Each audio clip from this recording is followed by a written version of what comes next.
हरियाणा विधानसभा चुनाव के नतीजों ने हम्म। कई लोगों को चौंकाया। जी। लोकसभा में कांग्रेस का प्रदर्शन इतना अच्छा रहा, हम्म। तो फिर भाजपा की ये लगातार तीसरी जीत कैसे हुई? हाँ, ये सवाल बिल्कुल जायज है।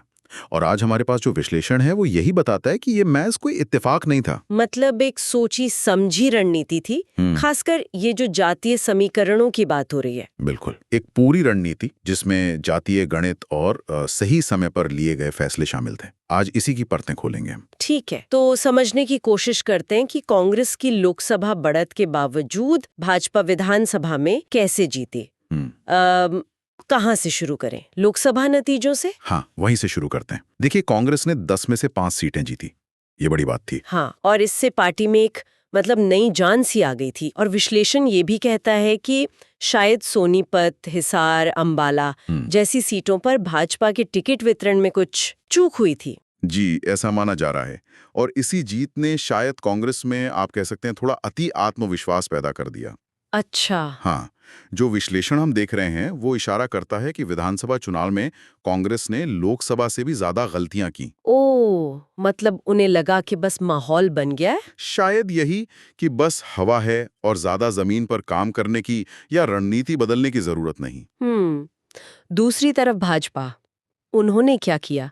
क्या उन्होंने लोकसभा नतीजों से सीखा? बिल्कुल सीखा, और तुरंत सीखा।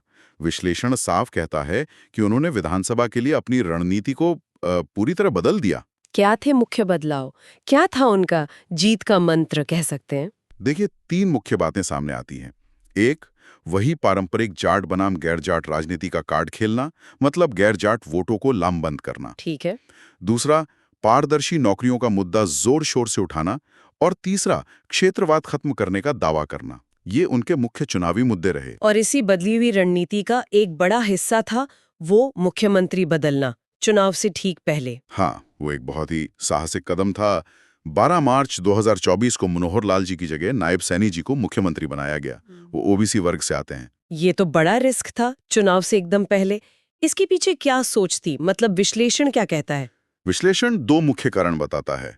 पहला, मनोहर लाल जी के खिलाफ जो एक एंटी इनकम्बेंसी या सत्ता विरोधी लहर बन रही थी, उसे कम करना। अच्छा। और दूसरा, जो शायद ज्यादा महत्वपूर्ण था, वो था ओबीसी वोट बैंक को मजबूती से भाजपा के साथ जोड़ना। नायब सैनी जी को लाकर ये संदेश दिया गया। समझ गई। और ये विश्लेषण ये भी कहता है कि शायद टॉप लीडरशिप के लिए सत्ता जीतना व्यक्तिगत रिश्तों से ज्यादा जरूरी है, क्योंकि मनोहर लाल जी तो पीएम के करीबी माने जाते थे। हाँ, ये अवलोकन भी विश्लेषण में है। दिखाता है कि राजनीतिक फैसले कितने प्रैक्टिकल हो सकते हैं। तो ये एंटी इनकम्बेंसी को काटने और साथ ही एक नए सोशल इंजीनियरिंग की कोशिश थी। अब आते हैं सबसे दिलचस्प हिस्से पर, जातीय समीकरण।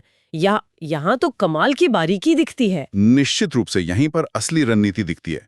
अगर हम टिकट वितरण को देखें 2014 से 2024 के बीच, हाँ बताइए, तो जाट उम्मीदवारों की संख्या जो 2014 में 24 थी, वो 2024 में घटाकर 16 कर दी गई। सीधा 8 कम।